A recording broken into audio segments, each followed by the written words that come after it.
और उसका हेड बहुत स्पिन कर रहा होता है, बहुत चक्कर आ रहे होते हैं उसको। वो बैठने का ट्राई करती है, बड़ी मुश्किल से तो बैठती है और अपनी आइज को बार बार ब्लिंक करती है जिससे उसका विजन थोड़ा क्लियर हो जाए। उसे ये रियलाइज करने में टाइम लगता है कि उसके साथ एकदम से हुआ क्या। उसे बस लास्ट ये याद होता है कि वो जंकुक की मैंशन से भाग गई थी और वो बस स्टॉप पे थी, लेकिन तब सरप्राइज्ड, मैं तो यहाँ से भाग गई थी, तो फिर मैं यहाँ वापस कैसे आ गई। एकदम से आवाज सुन के टी शॉक्ड हो जाती है और जब अपने सामने देखती है तो वहाँ पे काउच पे जेके बैठा होता है, एक माफिया की तरह। वो जेके को देखती है और वो कुछ कहना चाह रही थी, लेकिन उसके मुंह से वर्ड्स ही नहीं निकलते हैं। ऐसा फील होता है कि उसके मुंह के अंदर वर्ड्स किसी ने बिल्कुल बंद कर दिए हैं, बाहर ही नहीं आते हैं। बेबी, तुम तो बहुत ब्रेव हो, है ना? तुम्हें तुम्हारी ब्रेवरी के लिए एक बहुत अच्छा अवार्ड तो मिलना ही चाहिए ना, राइट? जेके वहां से उठता है एंड अपनी क्लोथ्स रिमूव करने लगता है और ते के पास आने लगता है। ओके, चलो तुम्हें तुम्हारा रिवॉर्ड देते हैं ना डार्लिंग। नहीं नहीं नहीं नहीं नहीं, तुम मेरे पास मत आओ, मेरे पास मत आओ, प्लीज मत आओ। I wanna be a slave, I wanna be your master. I wanna make your heartbeat run like roller coasters. Wanna be a good boy, wanna be a gangster. Cause you could be the beauty and I could be the monster. I wanna be your master. I wanna make your heartbeat run like roller coasters. Wanna be a good boy, wanna be a gangster. Cause you could be the beauty and I could be the monster. Next morning JK की नींद ना किसी के रोने की आवाज से टूटती है। क्यों क्यों गॉड, बार बार मेरी मर्जी के बिना मेरे को एक टॉय बना रखा है। क्यों क्यों हो रहा है मेरे साथ? जेके देखता है कि ते बहुत बुरी तरह से रो रही होती है एंड ते की पूरी बॉडी पर निशान होते हैं। जेके उठता है एंड सबसे पहले फर्स्ट एड बॉक्स लेके आता है। जेके ते को अपनी तरफ खींचता है। अब वो प्रोटेस्ट भी नहीं करती है क्योंकि अब वो थक चुकी थी। वो सिर्फ और सिर्फ उसको देख रही होती है एंड जेके उसको ऑइंटमेंट लगा रहा होता है हर जगह। सबसे पहले तुम मुझे ये जख्म देते हो, तुम मुझे हर्ट करते हो और उसके बाद तुम ये लगाते हो। क्यों? दर्द देके मरहम लगाना? क्यों? बाहरी पे नहीं तो जा रहा है इससे, पर जो मेरे अंदर है उसे उसे कैसे खत्म करोगे? उसे भी खत्म कर दो, लगा दो उस पे भी ऑइंटमेंट। जेके सिर्फ सुन रहा होता है लेकिन कोई रिएक्ट नहीं कर रहा। वो सिर्फ ऑइंटमेंट लगा रहा होता है उसके वाउंड्स पर। बोलो, क्यों नहीं बोलते हो? कुछ है कोई दवा तुम्हारे पास जो मेरे अंदर के जख्म को भर दे? है कोई? बोलो ना जाको, बताओ। क्यों क्यों दर्द दे रहे हो मुझको इतना, क्यों दे रहे हो? जेके बस ऑइंटमेंट लगाता है एंड वहां से उठने लगता है। तभी ते जेके का हाथ पकड़ लेती है।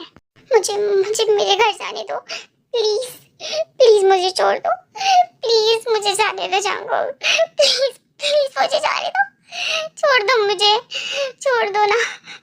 सब कुछ तो तुमने कर लिया, क्या करोगे अब? कितना हर्ट करोगे मुझे?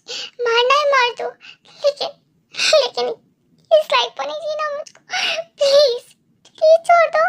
तुम यहाँ से नहीं जा सकती हो, कभी भी नहीं जा सकती हो। उसके आगे रोती भी लगती है लेकिन उसे कोई फर्क नहीं पड़ता। वो वहाँ से फौरन वॉशरूम में चला जाता है एंड सारे टैप्स खोल देता है।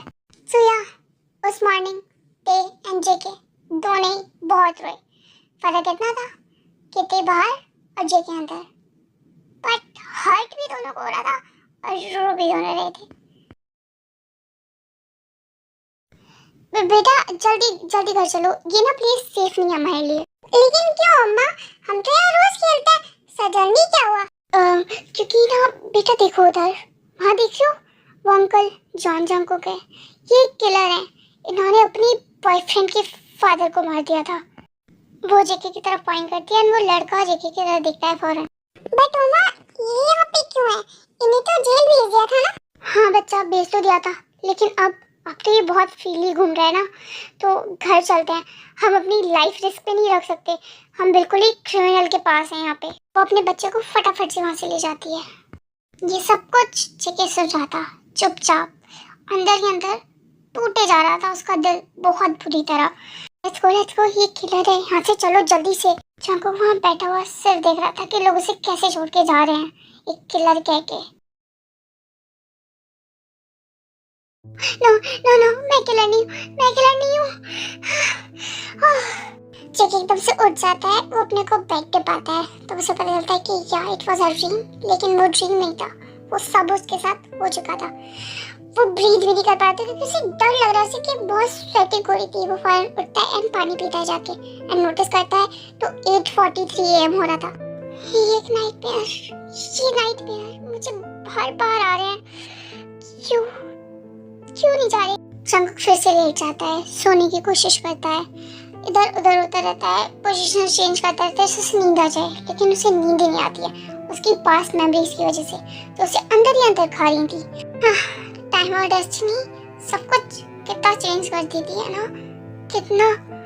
अब इतने सारे अप्स और डाउन्स के बाद मैं एक बहुत बड़ा माफिया हूँ, एक बिलियनर हूँ।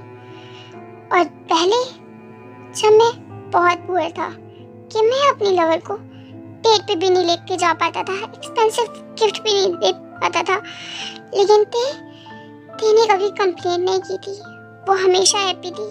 सो यहाँ जैकी ये सब याद करता है कि तेने उसे कभी कोई कंप्लेंट नहीं, वो उसके साथ सड़कों पे घुमा करती थी, सिर्फ उसका हाथ पकड़ के, एंजेला के पास वो बैठा करते थे बहुत प्यार से, क्योंकि देखो सिर्फ और सिर्फ जैकी का प्यार और उसकी प्रेजेंस ही काफी थी।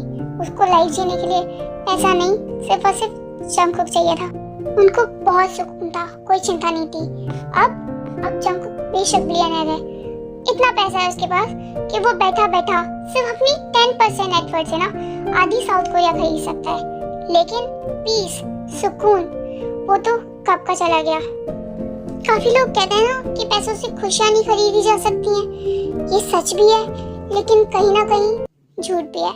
अब जंगकुक बिलियनर है, लेकिन अब वो खुशियां नहीं खरीद सकता, लेकिन पास्ट में अगर उसके पास पैसा होता तो वो शायद अपनी ते को कभी भी नहीं खोता। ऐसी बहुत सारी थॉट्स ना जैकी के माइंड में चलनी थी, जिससे वो सो ही नहीं पा रहा था। लैंडो उठता है, अपनी शर्ट उठाता है एंड कार्स की कीज लेता है और बाहर चला जाता है कहीं। ऑलमोस्ट 3 AM हो रहा होता है। तो मुझे बाजू पे मत रखो, जाने दो मेरी, मार दो मुझे, मार दो मुझको। जंगकुक के सामने कोई बंधा हुआ होता है जिसकी बॉडी पर मार्क्स ही मार्क्स होते हैं, बहुत बुरे कदर, कुछ पुराने होते हैं, कुछ नए होते हैं, और वो अपनी लाइफ के लिए नहीं, अपनी डेथ के लिए जेके के आगे बेगिंग कर रहा होता है, भीख मांग रहा होता है कि वो उसे मार।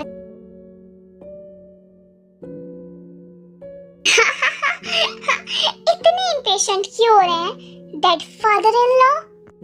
आपको पता है आपने कुछ साल पहले मुझसे क्या कहा था? किम डोक वोंग इतनी इजीली गिव अप नहीं करता है, मैं तुम्हारी लाइफ ना हेल बना दूंगा। यही बोला था ना आपने। What a shame that father-in-law, the CEO of Kim Corporation, अब एक वेटर, एक सिंपल वेटर के आगे भीख मांग रहा है अपनी लाइफ की और अपनी डेथ की।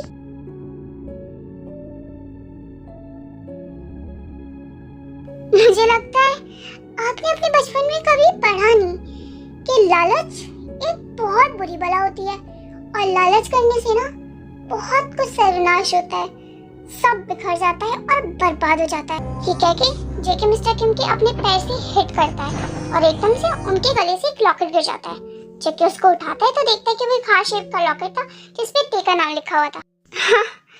आप अपनी बेटी से बहुत प्यार करते हैं, ऐसा लगता है कि आप अपनी बेटी से बहुत प्यार करते हैं, बट मेरे ओपिनियन में ये लव जो है ना बिल्कुल फेक है, बिल्कुल फेक। जेके ये कहता है, पेंडेंट को अपनी जेब में रखता है और मैंशन के लिए चला जाता है।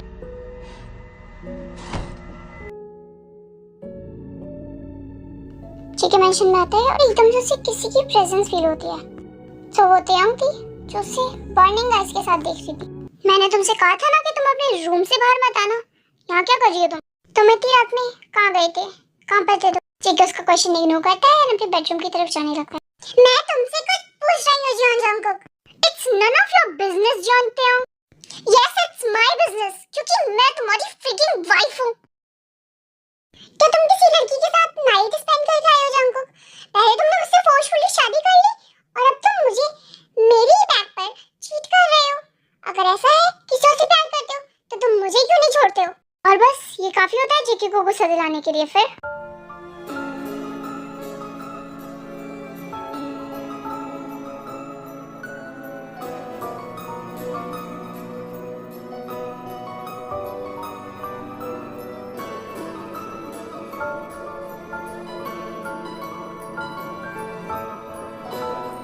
अब वो इसलिए नहीं रो रही होती कि जेके उसे ऐसे हर्ट कर रहा है उसकी परमिशन के बिना। अब उसे रोना इसलिए आ रहा होता है क्योंकि उसके माइंड में थॉट्स होती है कि जेके किसी और लड़की के साथ नाइट स्पेंड करके आया है, उसे ये हर्ट कर रहा होता है। उन दोनों के अकॉर्डिंग वो दोनों एक दूसरे को बहुत हेट करते हैं, लेकिन अब वो एक दूसरे के बिना रह भी नहीं सकते, और तो अब वो एक हस्बैंड और वाइफ है।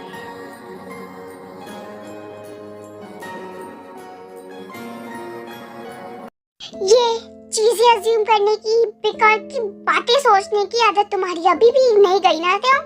तुम्हें पता है तुम इस दुनिया की सबसे बड़ी बेवकूफ हो, और एक दिन तुम्हारे इस एक्स्ट्रा ऑर्डिनरी ब्रेन की वजह से और ट्रस्ट इश्यूज की वजह से तुम सब कुछ खो दोगी।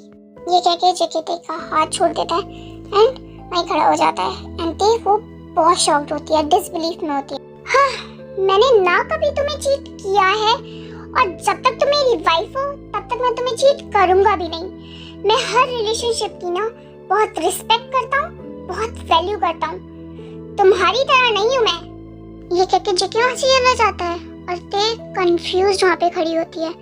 जंकुक की ये बात से उसके माइंड में बहुत सारे थॉट्स आते हैं। वो सोचती है कि जेके ने ये क्यों कहा और इसका क्या मतलब था। वो जेके से हेट करती है, लेकिन इन बातों से उसके अंदर कुछ अलग ही फीलिंग्स आ रही थी, बिल्कुल अलग। So that's it for today angel. कैसी लगी स्टोरी फटाफट बताओ, एपिसोड कैसा लगा कमेंट्स में। मुझे बनाने में तो बहुत मजा आ रहा है, आपको देखने में मजा आ रहा है या नेक्स्ट एपिसोड में मिलते हैं। Bye bye, सरांगे।